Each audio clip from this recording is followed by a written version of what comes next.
Three Men in a Boat by Jerome K. Jerome. Chapter 1. Health Problems.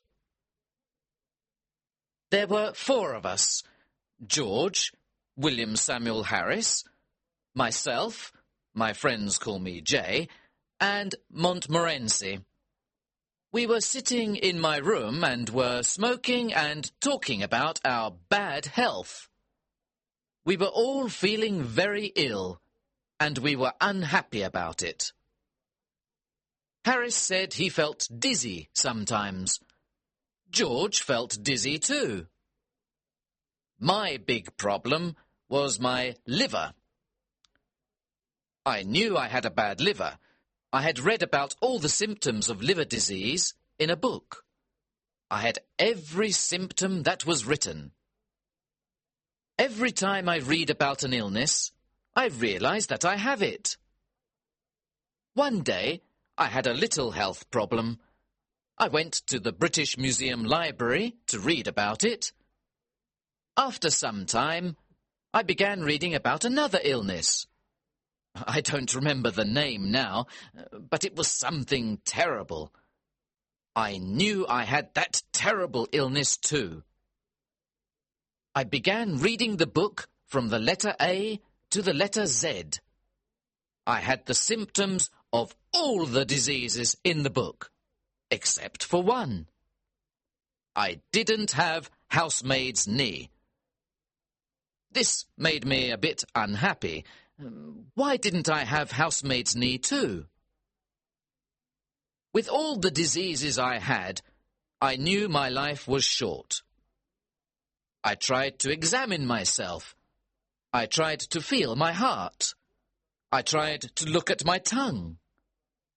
When I had walked into the library, I had been a happy, healthy man. When I left it, I was a very ill man. I went to see my doctor. He is an old friend. Whenever I think I am ill, he examines me and says, I'm fine. A doctor really must have practice. This time, I thought, he will get more practice with me than with 1,000 normal patients.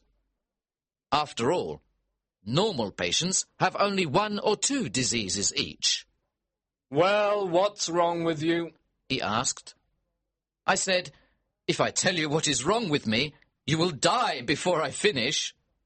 Life is too short. I'll tell you what is not wrong with me. I don't have housemaid's knee, but I have everything else. I told him about what I had read at the library. He looked at me carefully. He listened to my heart and looked at my tongue. After that, he wrote a prescription and gave it to me. I put it in my pocket and went out. I didn't read the prescription. I took it to the chemist's and gave it to him. He read it and gave it back to me. He said, I don't have the things on the prescription. But you're a chemist, aren't you? I asked. He said, You're right, sir. I'm a chemist. I don't have a shop and a hotel. I read the prescription. It said, every 6 hours, 1 pound of good fresh meat, 1 pint of beer. Every morning, 1 10-mile walk.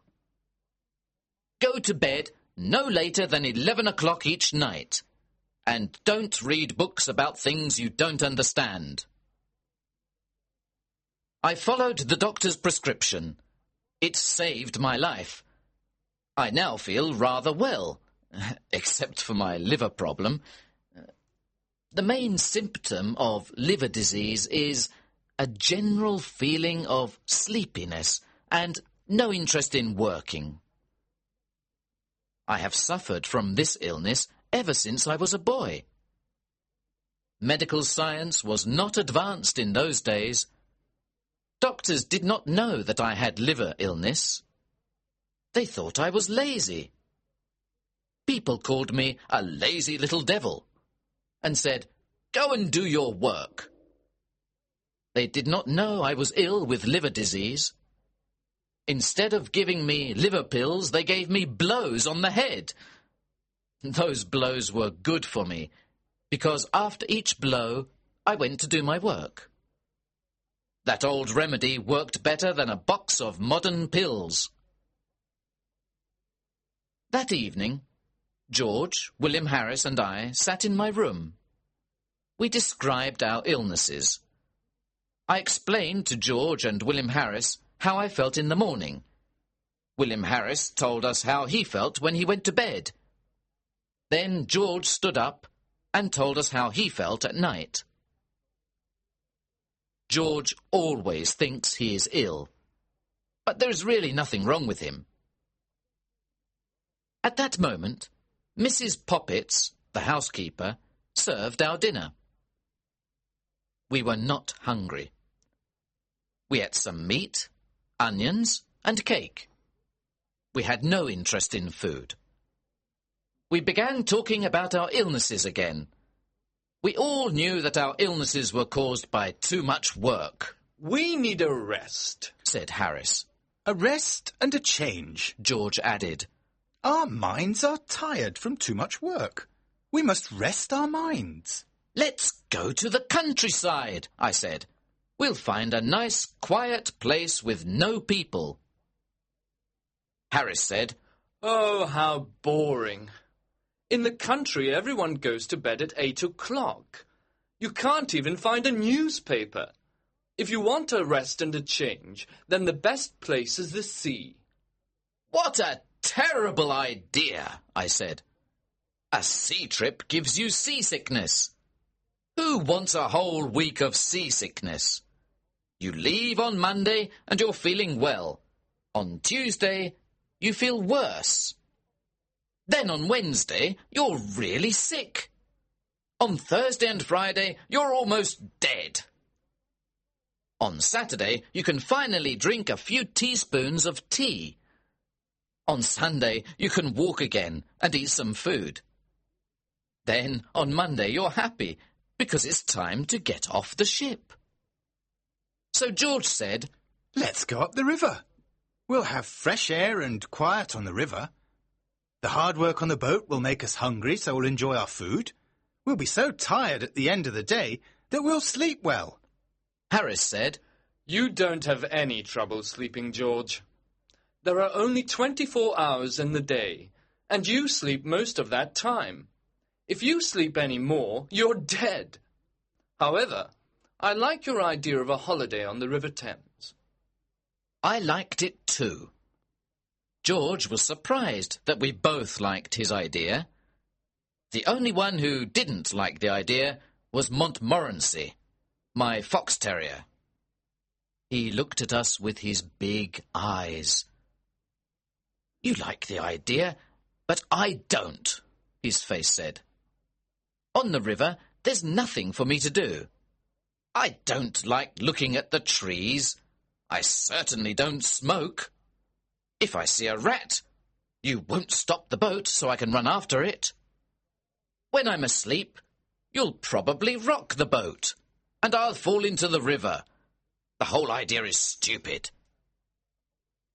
We were 3-1, so we decided to go on the river trip.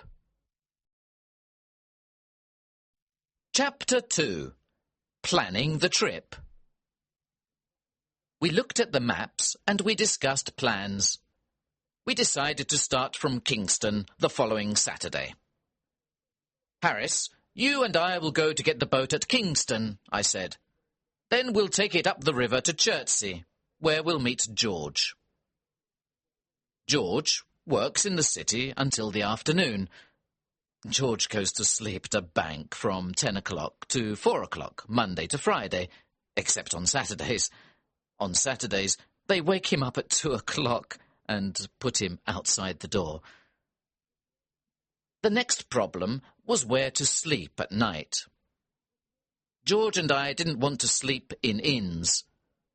We wanted to camp out in the middle of nature. "How beautiful," we said. sleeping in the country, under the stars, by the river. I can imagine it all, I said. There is a golden sunset. The river is moving along quietly. The forest is full of trees and birds.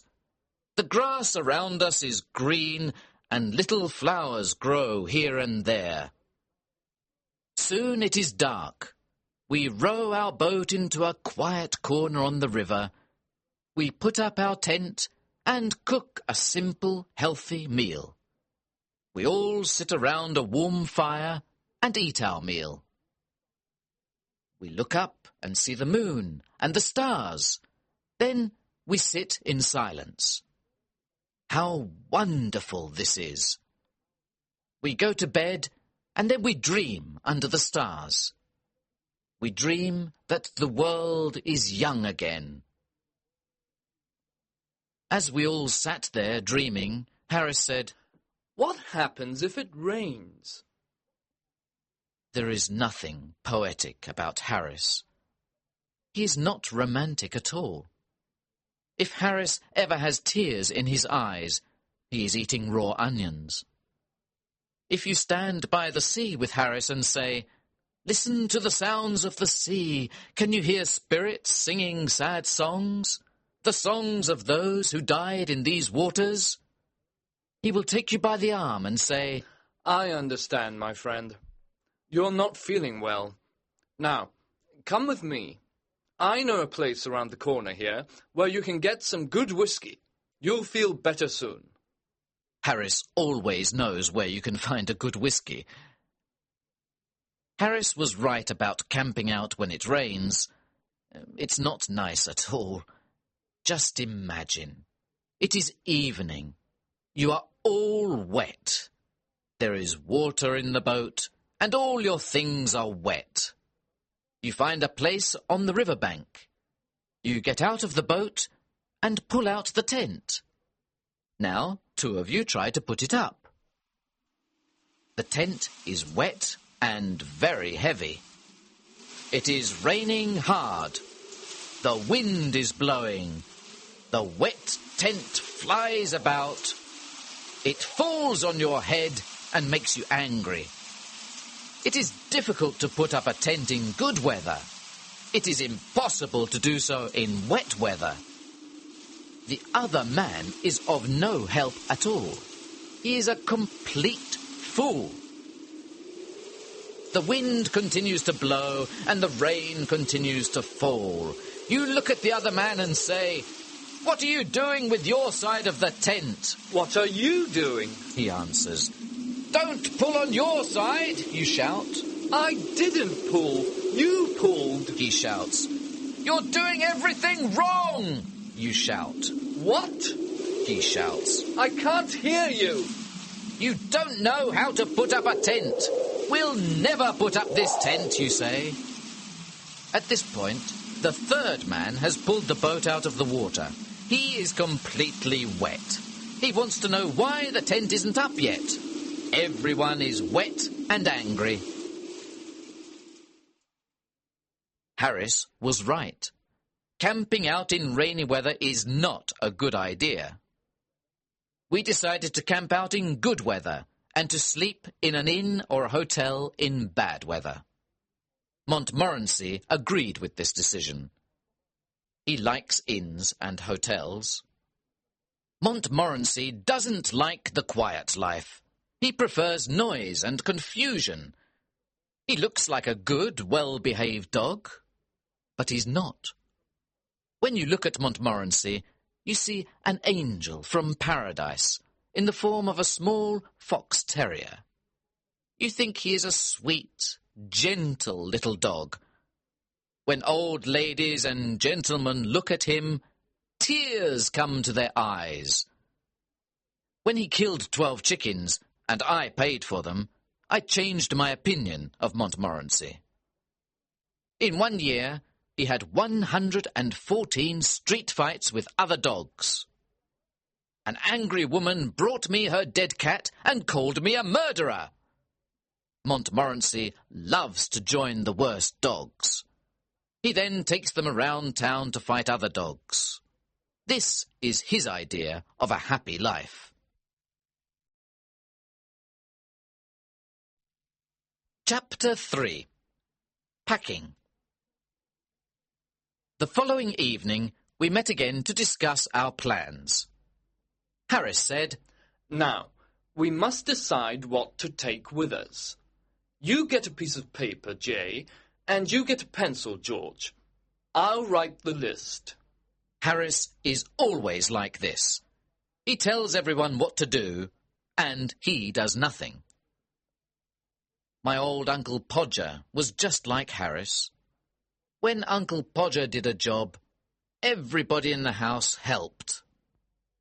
One day, Uncle Podger bought a picture. Aunt Podger asked, "Where can we put this picture?" "Leave it to me. Don't worry about it. I'll do it all," Uncle Podger said. He sent one of the girls to buy the nails. Then he sent one of the boys to tell her the size of the nails. He sent Bill to get the hammer, and he sent Tom to get the ruler. "Now get me a kitchen chair, Jim. I need 2 people to hold the chair. Maria, come here and hold the light.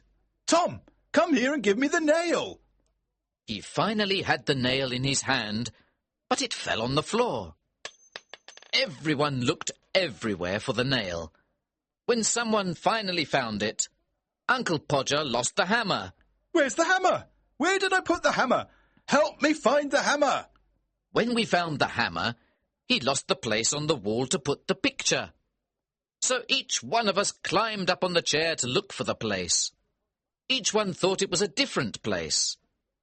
When Uncle Podger climbed up on the chair, he fell on the piano. Aunt Podger was very angry.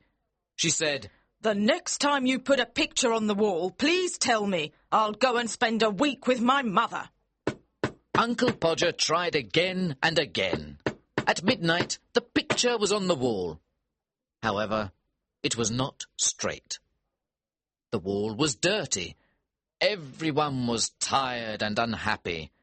Uncle Podger looked at the picture and said, "It was such an easy job."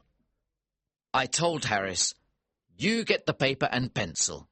George will write the list, and I'll do the work." The first list was too long. We threw it away. We started another list. "In order to travel to the north part of the River Thames, we need a small boat," George said. "With a small boat, we can carry only necessary things. We won't take a heavy tent. We can put a canvas cover over the boat at night. It'll be like a little house, warm and comfortable." We made a list of all the clothes we needed. George said he knew everything about the right clothes for a trip. We discovered later that this wasn't true. We talked about food next. George said, "Let's continue with breakfast. For breakfast, we'll need a frying pan." "That's quite difficult to eat," Harris said, smiling. "Stop being stupid, Harris," I said. "Let's continue," said George. "We'll need tea, sugar, eggs, bacon, bread, butter and jam. For lunch, we can take biscuits, cold meat and fruit, but no cheese. The smell of cheese is too strong. After a day or 2, everything will smell of cheese. For dinner, we can take meat pies, fruit pies, tomatoes and green vegetables. This good food will keep us healthy," George said. We didn't take wine or beer because they both make you sleep. George continued, "We'll also need a teapot, a pan and a camping stove. We don't want a paraffin oil stove." "Oh no, not a paraffin oil stove," I said. "We once took a paraffin oil stove. It was horrible. The smell of paraffin oil was everywhere. The river smelled of paraffin. The wind smelled of paraffin. Even the sunset smelled of paraffin. When we visited the town of Marlow, it smelled of paraffin too. Even the church of Marlow smelled of paraffin. The countryside for miles around smelled of paraffin. We decided never to take a paraffin oil stove again. The next day, we bought everything we needed. We met in the evening to pack our suitcases.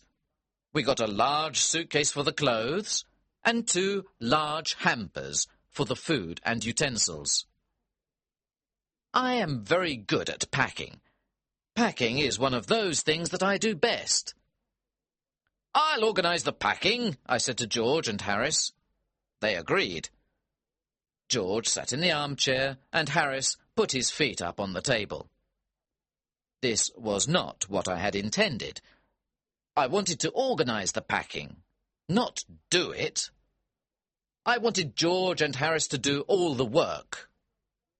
However, I didn't say anything. I started packing the clothes. It took a long time, but I finally finished. I sat on the big suitcase to close it. George and Harris watched me. "Aren't you putting the boots in?" asked Harris. I'd forgotten them. "Why didn't you tell me before?" I said. Harris said nothing. George laughed. I was furious. I opened the suitcase again and packed the boots. Then an awful idea came to me. Did I pack my toothbrush? I started looking for it. I took everything out of the suitcase. I found George's toothbrush. I found Harris's toothbrush. But I didn't find mine. In the end, I found it inside a boot. I packed everything again. When I finished, George asked me, "Is the soap in the suitcase?" "I don't care about the soap," I answered. I sat on the big suitcase again to close it. Then I remembered that my cigarettes were in the suitcase. I opened it again and finally closed it at 10:50 p.m. There were still the 2 hampers to pack. Harris and George decided to pack them. I sat down to watch. Chapter 4. Ready for the trip.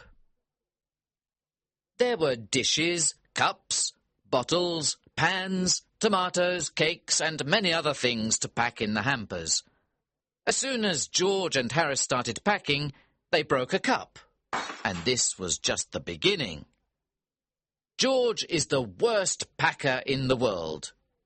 When George dies, Harris will be the worst packer in the world.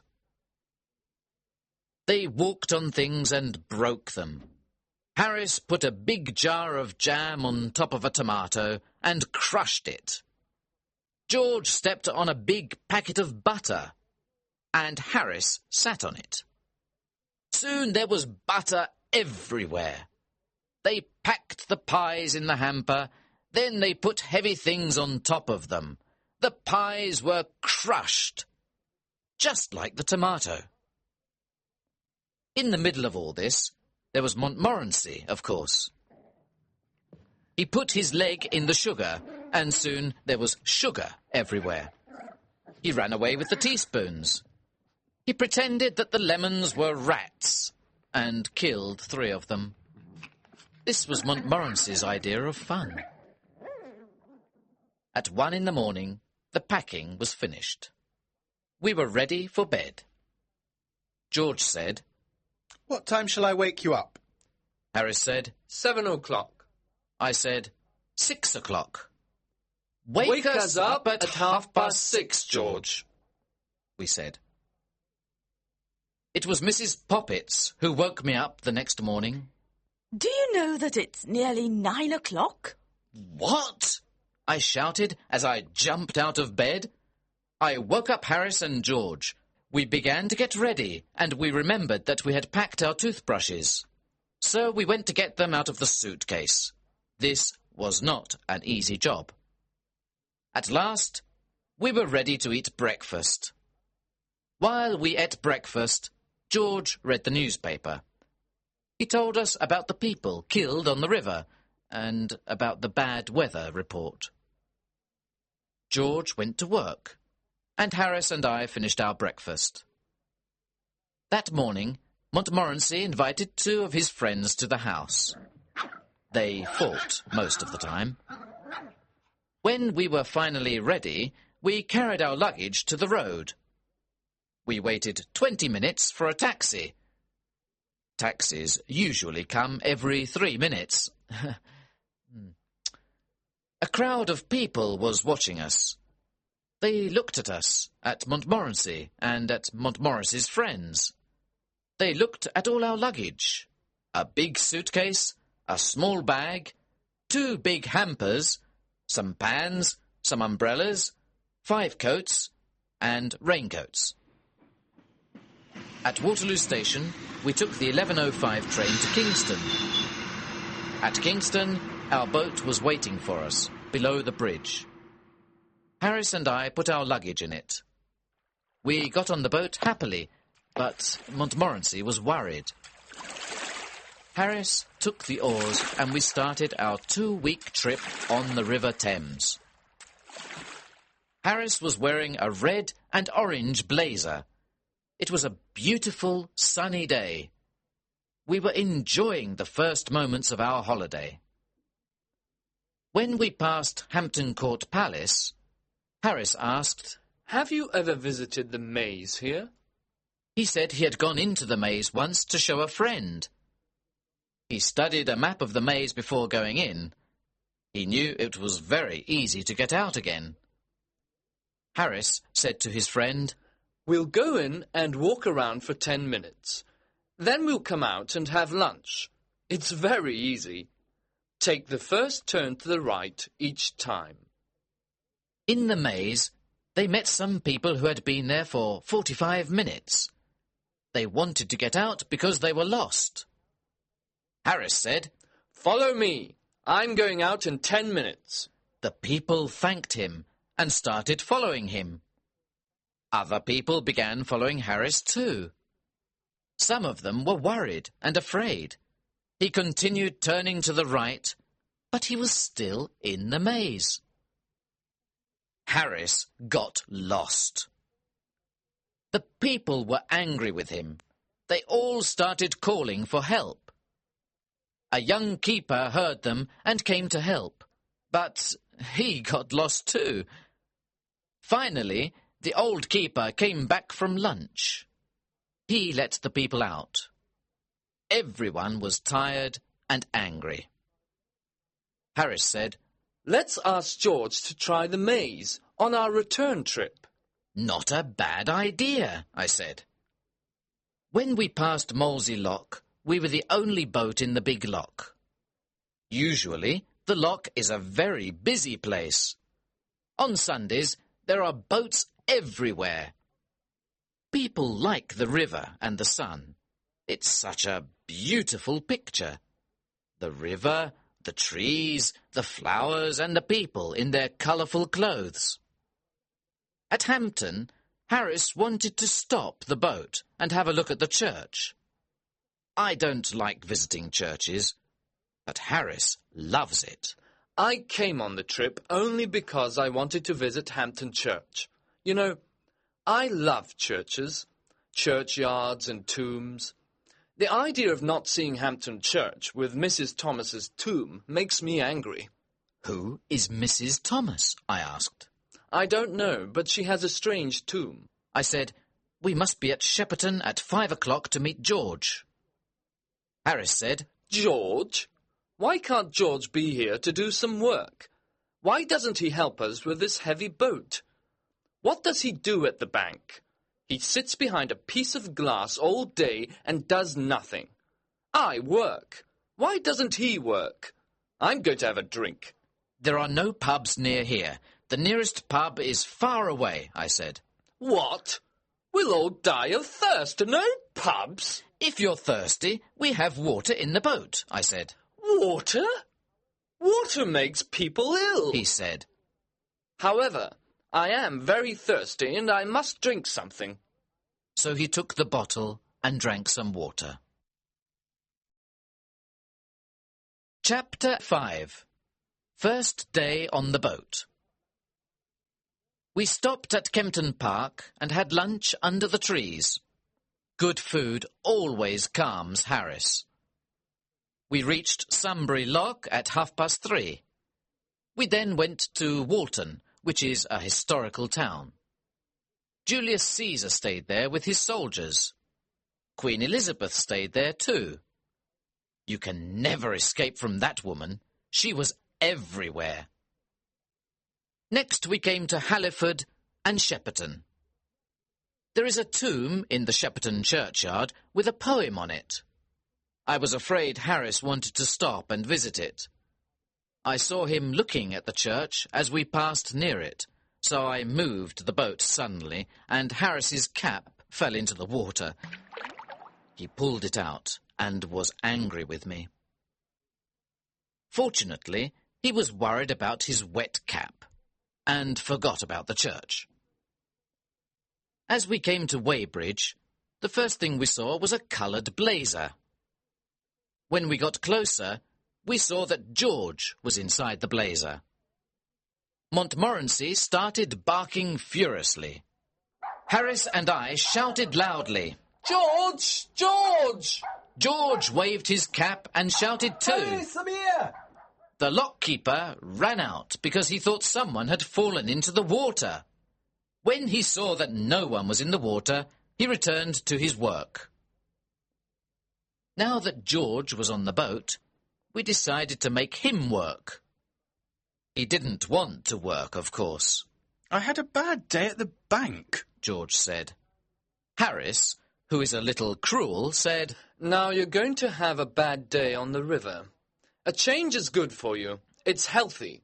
Come on, get out of the boat and tow. George didn't know what to say. After a moment, he said, It's better if I stay here and prepare tea. It's very difficult to prepare tea, and you look tired. We didn't answer. We gave him the rope. He started walking and pulling the boat.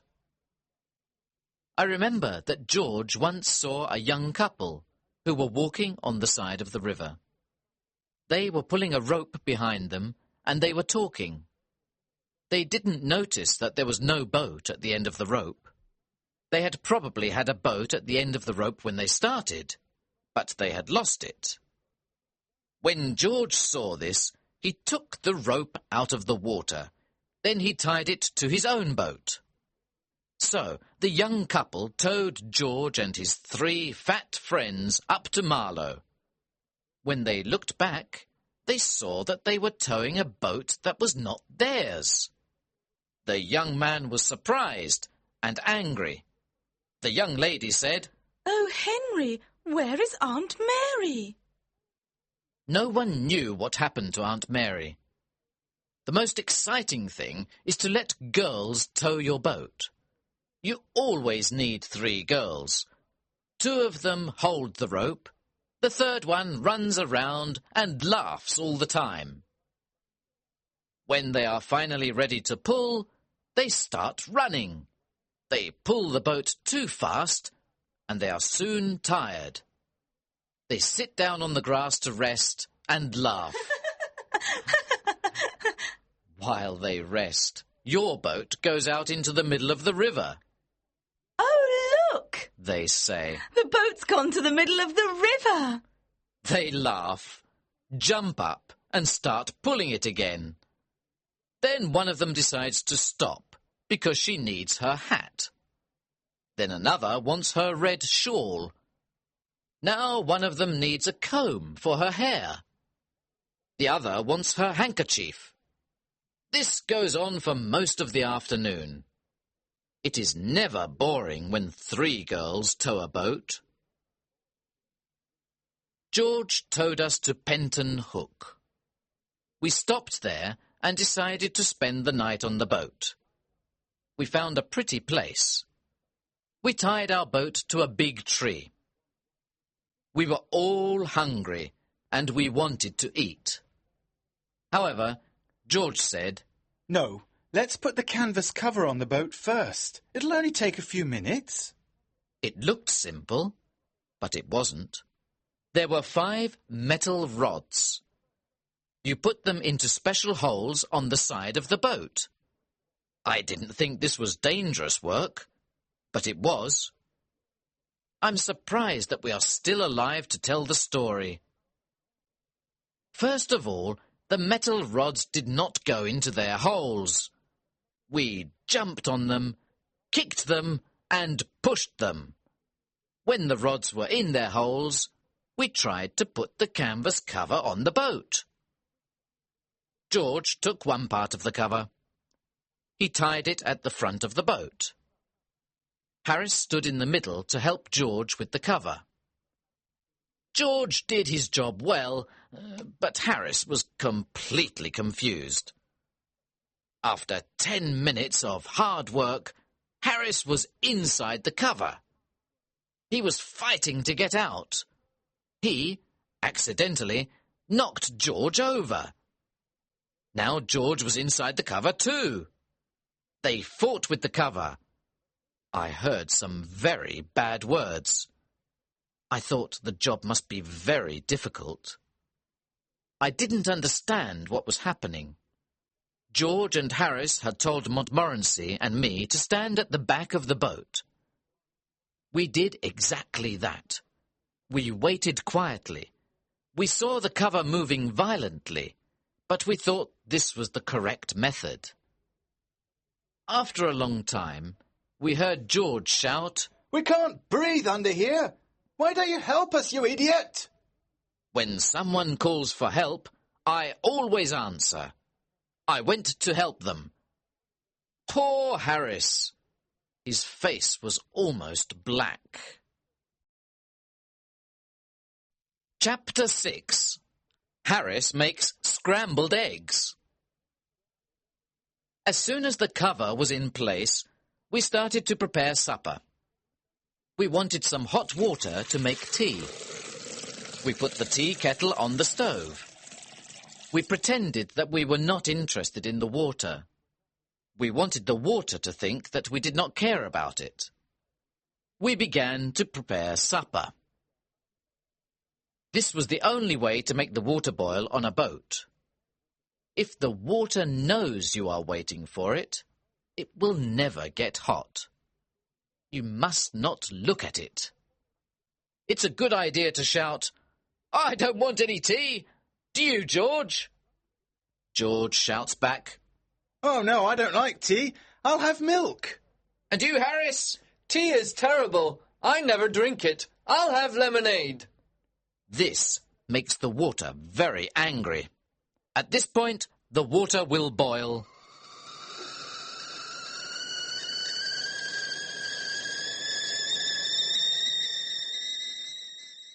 We really wanted that supper.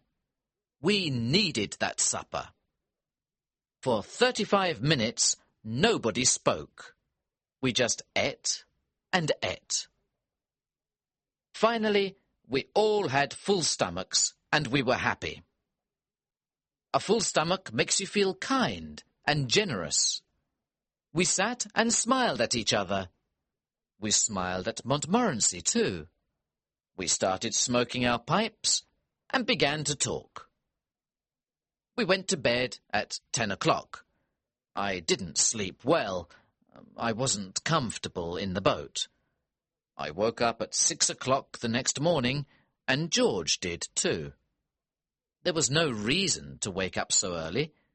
We were on holiday. Why did we wake up so early? It never happens to us when we're working. We decided to wake up Harris. This was hard work. We used an oar to help us. Harris moved a bit and said, "I'll be downstairs in a minute. Get my best boots ready, please." We tried again with a boat hook. Harris sat up suddenly and Montmorency fell off the bed. We pulled up the canvas cover and all four of us looked out at the river. We were very cold. We had planned to go swimming, but the water looked so cold and wet. "Well, who's going swimming first?" asked Harris. No one wanted to be first. George decided to get dressed. Montmorency barked with horror at the idea. Harris went to look for his trousers. I decided to go to the river bank and throw some water on myself. I held on to the branch of a tree as I moved to the water. It was very cold, and I decided not to wet myself. I wanted to go back to the boat. But suddenly, the branch of the tree broke.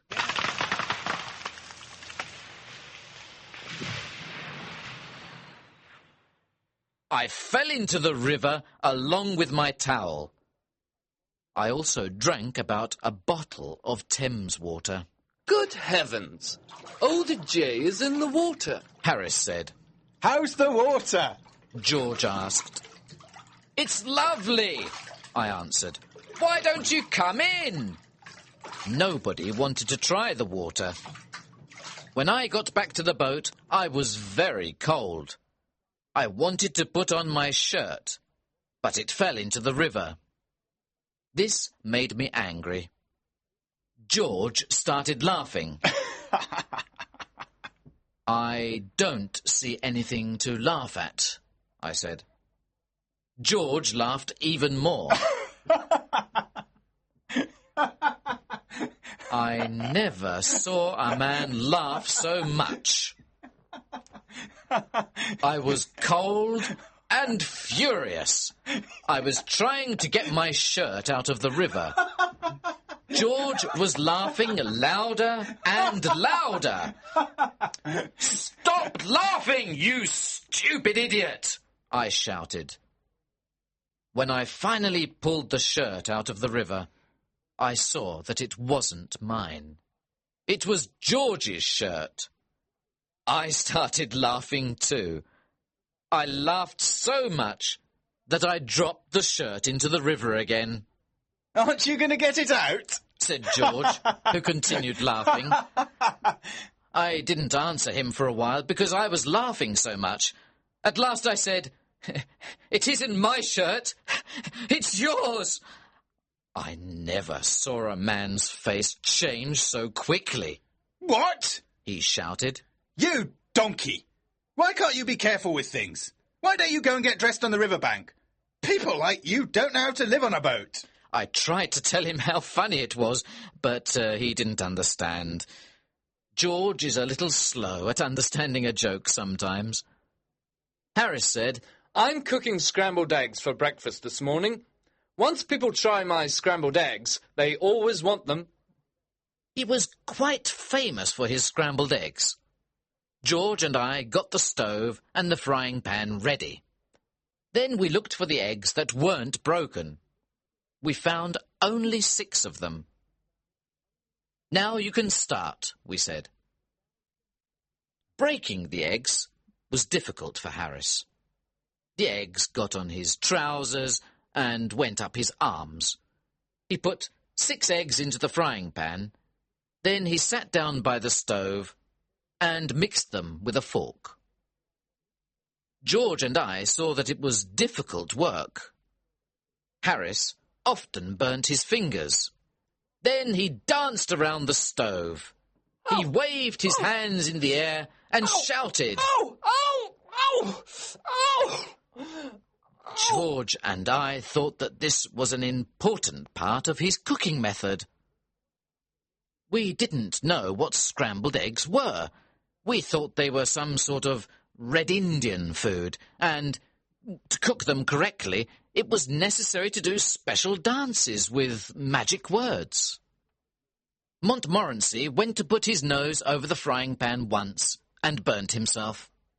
He too began dancing around and barking. It was interesting and exciting to watch this show. George and I were sorry when it was finished. When the scrambled eggs were ready, there was very little to eat. 6 eggs had gone into the pan, but all that came out was a teaspoon full of burnt eggs. The problem is the frying pan, Harris said. I need another type of pan and another stove. We decided not to try scrambled eggs again until Harris had the right pan and stove. Chapter 7. The Laughing Tin. When we finished breakfast, the sun was up, and it was a warm morning. I sat on the river bank near Runnymede. I thought about King John, who signed the Magna Carta at Runnymede in 1215. What a great moment in English history! I imagined the scene. George came over and said, "When you finish resting and dreaming, please help me wash the dishes and other things." I cleaned the frying pan with some grass and with George's wet shirt. Later on, we went to Magna Carta Island. We saw the stone where the Magna Carta was signed. In this area, King Henry VIII met with his sweetheart, Anne Boleyn. I am certain that King Henry VIII met with Anne Boleyn in several other places too. We continued slowly up the river and stopped for lunch near Monkey Island. We had cold meat for lunch. "Where's the mustard?" I asked. The mustard? Harris said. We had forgotten to bring the mustard.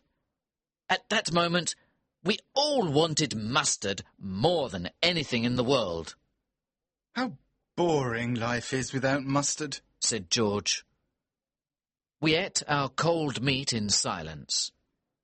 We thought about the happy days of childhood when there was lots of mustard on the table. The adult world can be a cruel place. All three of us loved tinned fruit. George brought out a tin of pineapple. This was perfect to make us forget the mustard. We felt that life was smiling at us again. Look at the picture on the tin, said Harris.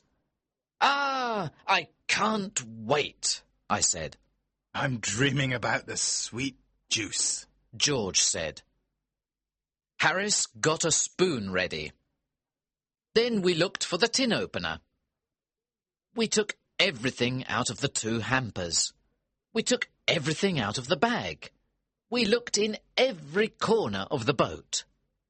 There was no tin opener. Harris tried to open the tin with a little knife, and he cut himself. George tried to open it with a pair of scissors. The scissors flew up and almost cut his eye. I tried to open it with a piece of metal. I did something wrong because I fell into the river. The tin flew away and broke a teacup. Then we all got angry. I started hitting the tin with a piece of wood. Harris hit the tin, and so did George. We changed its shape.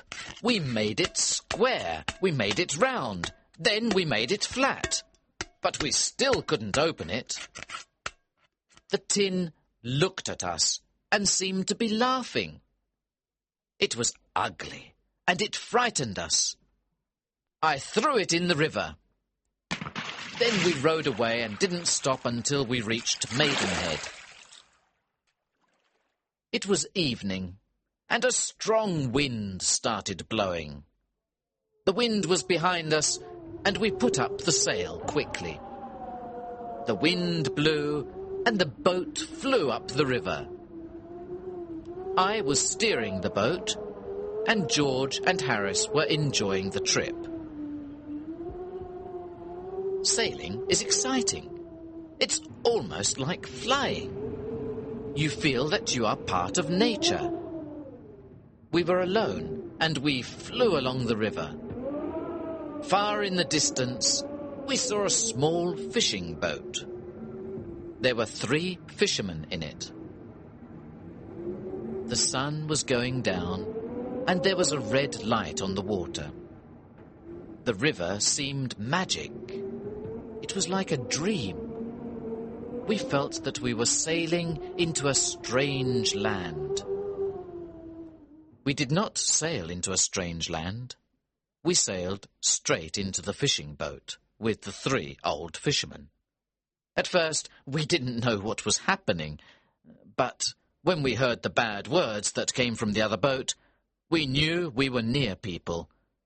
We also knew that those people were not happy. The three old fishermen fell off their seats. There were fish all over them. They slowly tried to get up. As they did this, they cursed us. They didn't curse us with common curses. They used long, special curses. They also cursed our parents, families, friends, neighbours, pets, and jobs. These curses were for the present and the future. Harris stood up and said, "Be thankful for a bit of excitement in your lives. Your lives must be so boring, just sitting and fishing all day. My friends and I are very unhappy to hear men of your age use such bad words." The three old men did not agree with Harris. "I'll steer the boat now, Jay," said George. "An intelligent man like you must do better things. Leave the steering to me before we all drown." Chapter 8. Montmorency meets a cat. At Marlow, we left our boat by the bridge. We spent the night at the Crown Hotel. The next morning, we went swimming before breakfast. On the way back, Montmorency met a cat. Montmorency and I don't agree on cats. I like cats. Montmorency doesn't. When I meet a cat, I stop and say hello. I pet it gently. The cat is happy, and I am too. When Montmorency meets a cat, the whole street knows about it. A lot of bad words fly through the air. As soon as Montmorency saw the cat, he barked with happiness. The cat was walking slowly across the street. Montmorency ran after the cat. But the cat didn't run. He didn't understand that his life was in danger. This cat was big and black. It had half a tail, half a nose, and only one ear. It was a clever street cat. Montmorency is a courageous dog, but the cold eyes of that cat terrified him. The cat stopped in the middle of the road and looked at Montmorency. Neither spoke, but the conversation was probably like this. "Yes? You want me? Can I do anything for you?" No, thanks. "If you really want something, please tell me." Oh, no, not at all. Don't disturb yourself. I'm afraid I made a mistake. I thought I knew you. Sorry I disturbed you."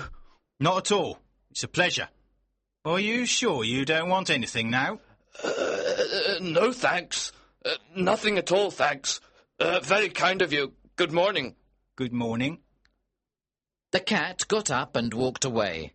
Montmorency came back and followed us quietly.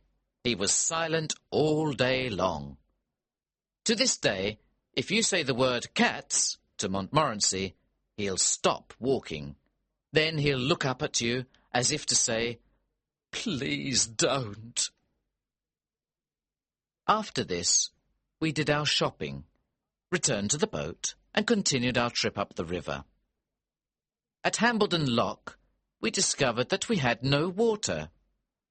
We went to the lockkeeper to ask for some.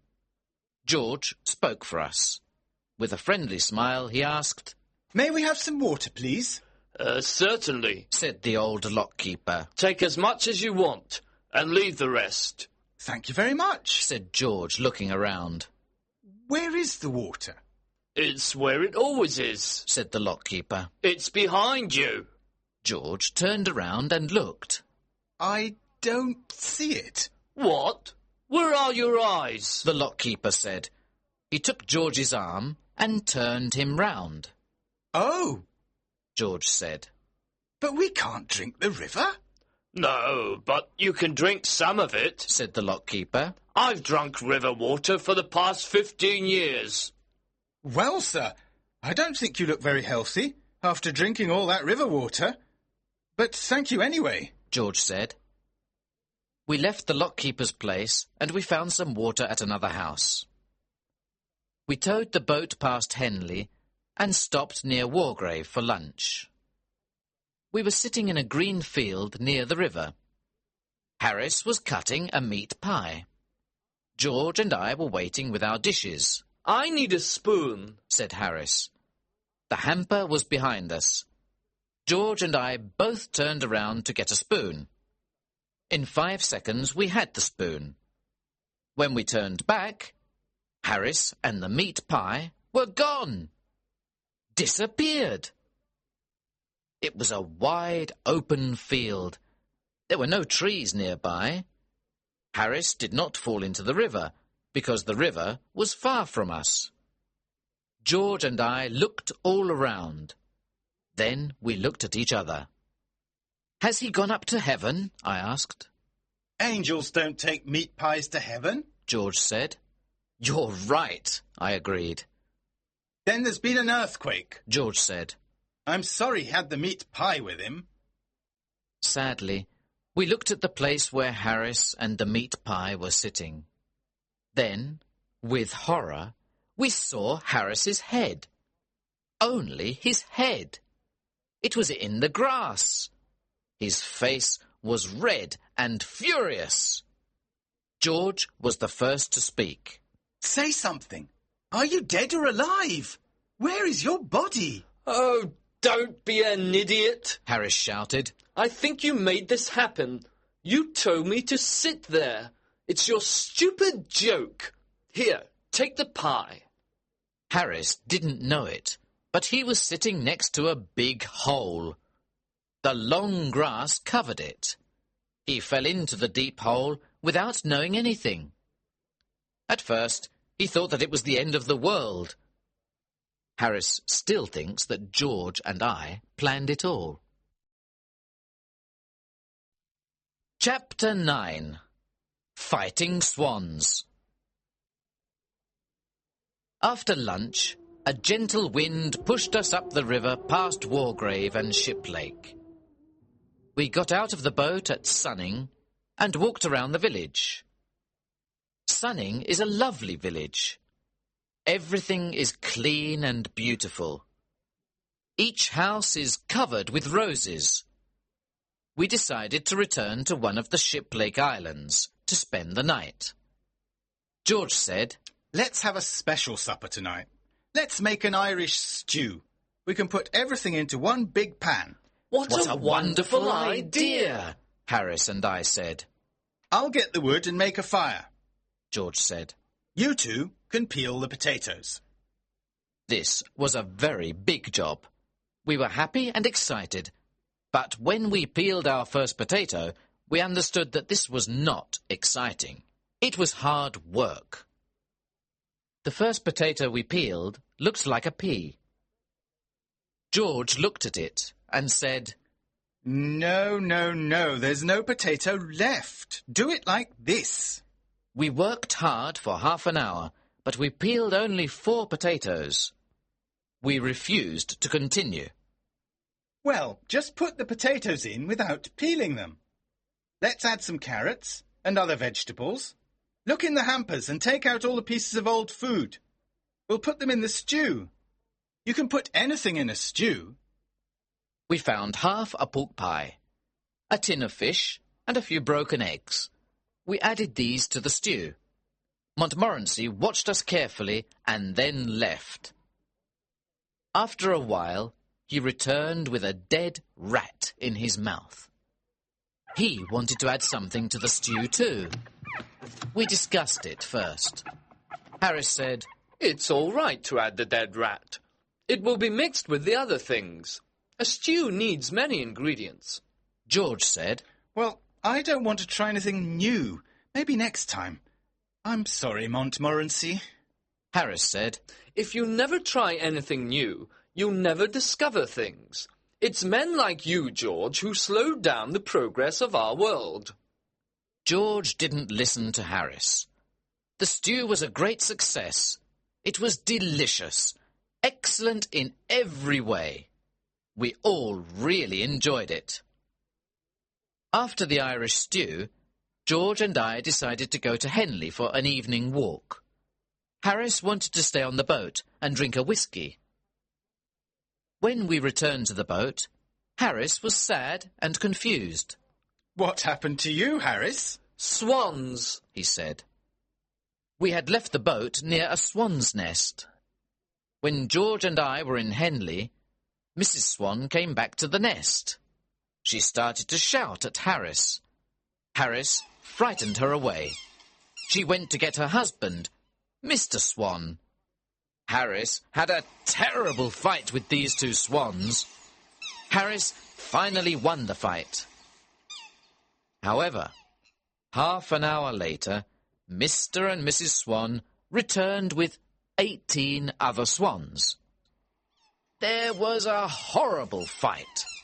The swans attacked Harris and tried to pull him off the boat. They wanted to drown Harris and Montmorency. Harris fought with courage for 4 hours. In the end, he killed them all. Then they slowly swam away to die. How many swans were there? George asked. 32, said Harris, who was sleepy. But you said 18 before. George said. No, I didn't. I said 12. Do you think I can't count? We never discovered the truth about the swans. We asked Harris about it the next morning. He said, What swans? He thought that George and I were dreaming. That night, Harris had trouble sleeping. He woke me up about 12 times during the night. He was looking for his clothes. George woke up too. Why do you need your trousers? It's the middle of the night, George said. Later, Harris was looking for his shoes. Then he asked for his socks and his umbrella. We woke up late the next morning. We had a small breakfast and we were ready to go. We agreed that we would row the boat and not tow it. Harris said, George, you and Jay can row. I'll steer. I didn't like this idea, and I said, No, Harris, you and George row so that I can rest. I was doing too much work on this trip. I always think that I work too much. It's not because I don't like work. I love it. I find it very interesting. I can sit and look at it for hours. You can't give me too much work. I like collecting it. My office is full of it. I'm very careful with my work too. Some of the work in my office has been there for years. It is in perfect condition. It isn't dirty or anything. That's because I take good care of it. Harris said, On this boat, I'm the only one who works. George said, You do nothing but eat and sleep, Harris. I'm the only one who works. You and Jay are very lazy people. Harris laughed and said, George, work? Have you ever seen George work? I agreed with Harris. George never worked. How do you know if I work, Harris? You're always sleeping except at meal times. Have you ever seen Harris awake except at meal times? George asked me. I agreed with George. Harris worked very little on the boat. Oh, please. I do more work than old Jay, Harris said. Well, it's difficult to do less work than old Jay, George added. Old Jay thinks he's a passenger and doesn't need to work, Harris said. After this discussion, I said to Harris, You and George row the boat up to Reading. At Reading, I'll tow it. Chapter 10. 3 men out of a boat. We reached Reading at about 11 o'clock. The river here is very dirty, so we moved on to Streatley. We stayed at Streatley for 2 days. We took our clothes to a laundry woman. We had tried to wash them in the river, as George told us. The river was so dirty that our clothes collected all the dirt from the water. The river became cleaner, but our clothes became dirtier. The laundry woman was very surprised to see such dirty clothes. She looked at them and said, "This will cost you 3 times the usual price." We agreed and paid her. The river near Streatley and Goring is excellent for fishing. It is full of different types of fish. Some people sit and fish there all day. However, they never catch any fish. The local fisherman's guidebook doesn't say anything about catching fish. It only says that the place is a good fishing area. And it is. You can see many fish swim past, but you can't catch them.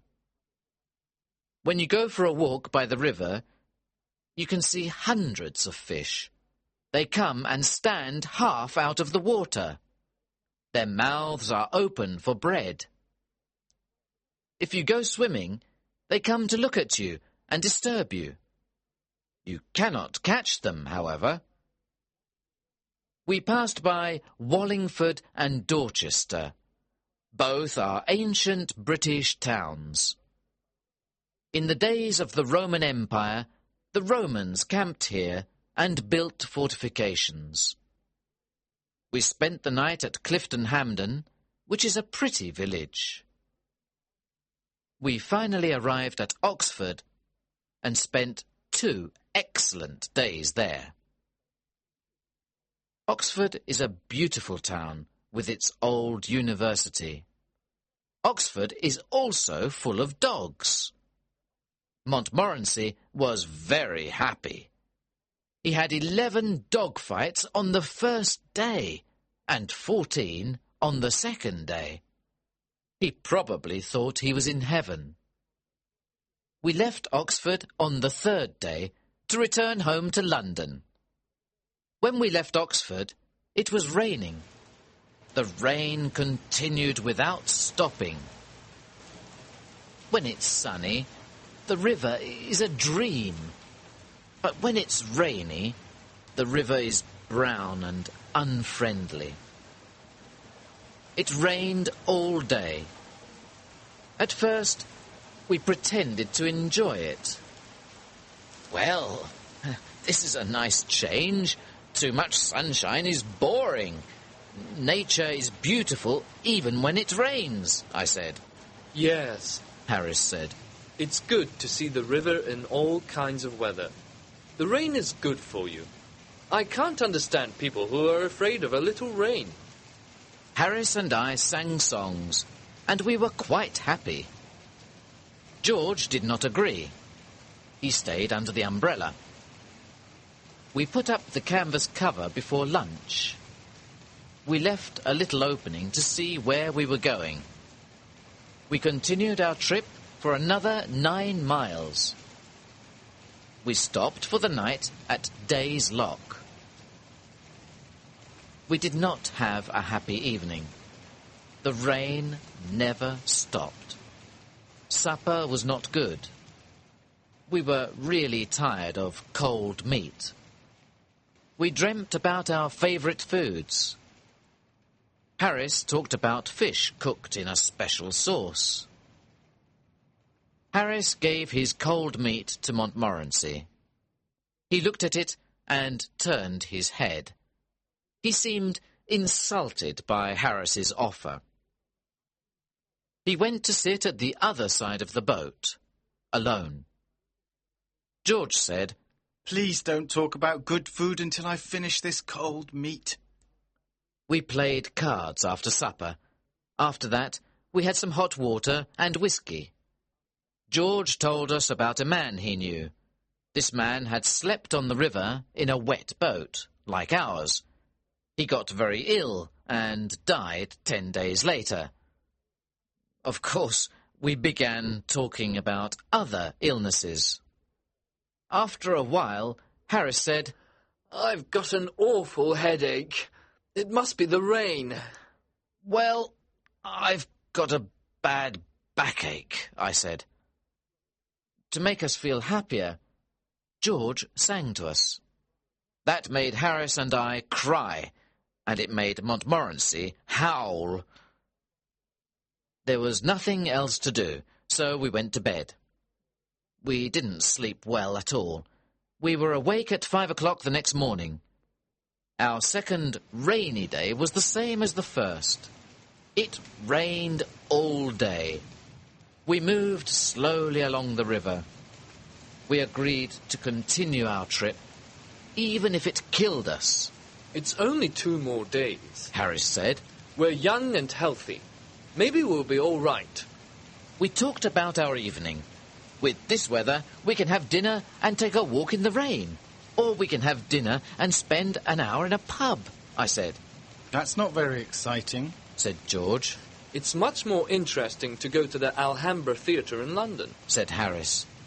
And then have supper at that little French restaurant, I added. But we have decided to stay and die on this boat, said George.